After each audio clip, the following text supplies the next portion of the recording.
What's a modern day scam that most people don't realize? Not being able to cancel a subscription online. I can subscribe in 5 minutes, but I need to call your service agents, and I'm forced to be rude to them to cancel it, because as long as my voice sounds friendly they try to wrestle the damn subscription.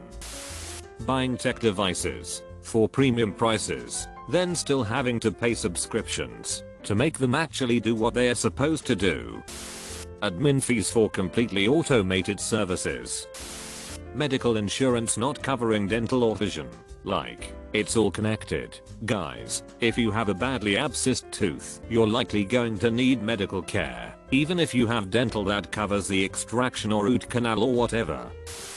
Corporate home buying on a massive scale. They pay more than asking price, because when they do, the higher price will increase the value of the other homes they own. The system wasn't set up this way, and they are positioned to do some serious damage to the economy. Ambulances in the US, and the whole medical system here, really.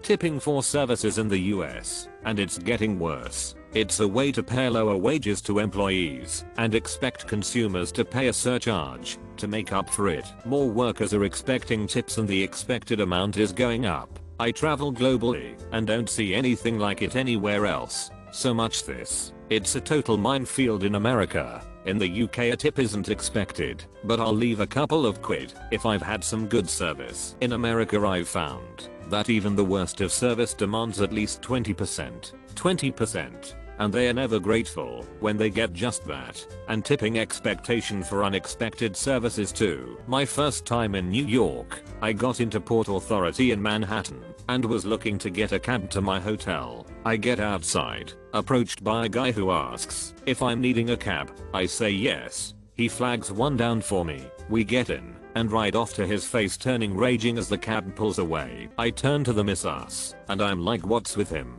And she said I think he expected a tip, and my reply was for that. I cold ve fine done that, and then of course you have to tip the cab driver too. Diamonds. There's loads of them, but apparently they are rare, so sell for major stacks. Diamonds are fascinating. They are kept artificially scarce by the people who own the diamond mines, and they've managed to somehow ensure that there's no market for selling them. Diabolical. Hustle culture. Working 90-hour weeks and having no life outside of work is not healthy, nor is it sustainable. I just turned 50 and I have decided I've stopped trying to impress people with my work ethic. I'll work hard, of course, but I sure am not going to put in anything beyond my 8 hours. If I can help it, what am I going to do? Water my plants, make my kids breakfast, take my dogs for a walk, try to make my wife laugh with corny jokes. Free trials that automatically roll over to paid subscriptions. I worked at Spotify, and we used to tell customers that it was mentioned in print on the free trial implying that they are just not reading observantly, but the print is so small, it's almost an afterthought. I felt disgusted when I was there. Imagine blaming the customers. Unpaid internships, especially when they are required for your education. But we pay you in experience/knowledge/exposure. You can't put a price on that. That's being greedy. Yes I can. Because my time is worth money just like yours. Planned obsolescence. Printers are most notorious for this. Some brands, I had this long ago with HP, if I remember correctly, build their hardware in such a way that it will stop working after an amount of time. Typically, this time is after the legal warranty periods of whatever region they are selling in. The purpose is simple. Force the customer to bring their hardware in for expensive repairs or even buy a new piece altogether. Nowadays you notice the same thing with batteries as well. Surely nobody believes it's a coincidence that battery life has become so terrible in recent years, while batteries are also no longer easily replaceable.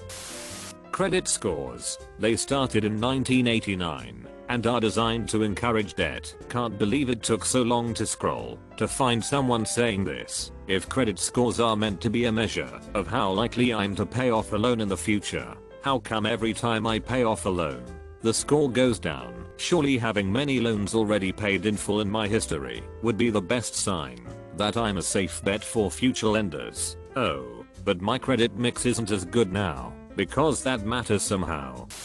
the 5-day work week, and having 2 days to ourselves, if we are lucky, and then you die. Having spent your one life at a place you don't like doing things benefiting God knows who for a chance to pay for a couple adventures, so you can look back and say, well, we did some things, didn't we? Even though you wasted the majority of it. This keeps me awake some nights, leaves me feeling like the comedian in Watchmen.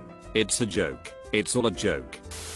Employers insisting that employees not talk about their salaries and job listings not posting salaries. Free apps. They take so much info that they should be paying for. Like they say, we are not the customer, we're the product. Since no one else has said it, the drug war and the for-profit prison system. How can we be winning the drug war when pharmaceutical companies are the biggest pushers out there and their CEOs don't see any prison time for killing thousands? Meanwhile they bust some dude with like some shrooms or some cannabis and acid tabs and they act like they took down Public Enemy #1. They just want to keep modern day slavery alive. Video games. I say this as a gamer. The fact that microtransactions got so normalized is sad, especially if it's in the form of loot boxes. I cannot feel genuinely excited for any game anymore. Pet rent and security deposits. I don't have an apartment, but a lot of my friends do. I find it ridiculous you have to pay $600 plus in deposits and fees, and then your dog is expected to go out and get a job for $1,200 more a year. In my youth I had a lot of apartments. Despite leaving them spotless, I never once got my security deposits back, and I never had animals. To me, they are just excuses to rob tenants of more money. Not a monetary scam, but putting the majority of the responsibility of stopping climate change fixing the environment onto the normal people. I've worked in the food industry, and I can tell you for a fact that it doesn't mean dick if I sort my rubbish when every day a single small-scale factory is throwing out literal tons of wasted product, not to mention the energy wasted in making that product. Tons of falls on the floor. Perfectly usable food, but not pretty enough to sell, just gets tossed like it's nothing. And even in my usual sector, engineering, the amount of metal that's wasted, and the liters upon liters of grease and oil just effing everywhere would stun you. Why the F am I putting in the effort to save power and make less waste when these barely regulated companies are getting away with this? It's so disheartening. Health insurance plans that charge $500 to $1,000 a month just to be insured, then don't start covering your bills until you've paid another $2,000 to $10,000 out of pocket point, and even then will still make you pay a $45 copay. And on the provider end, your plan is delaying payment on claims, so your $500 to $1,000 a month premium is just going into the pocket of the executives and shareholders instead of healthcare providers. And behavioral health claims get most of the abuse. Just in case you were wondering why so many licensed psychotherapists opt out of accepting insurance. Parking at Disney. The park ticket is already really expensive. The parking lot is on Disney property. Want to charge for the sake of squeezing some extra profits? I'll accept paying $5, but even that seems cutthroat. But charging $50 to park is absurd. It's standard for any business to have adequate parking that is free and convenient for patrons. Not only it's standard, but it's also for the benefit of the business. Can you imagine paying for parking at Home Depot or Walgreens? It would make more sense if the business did not have parking space on their property. Therefore you'd have to park in a private parking garage nearby.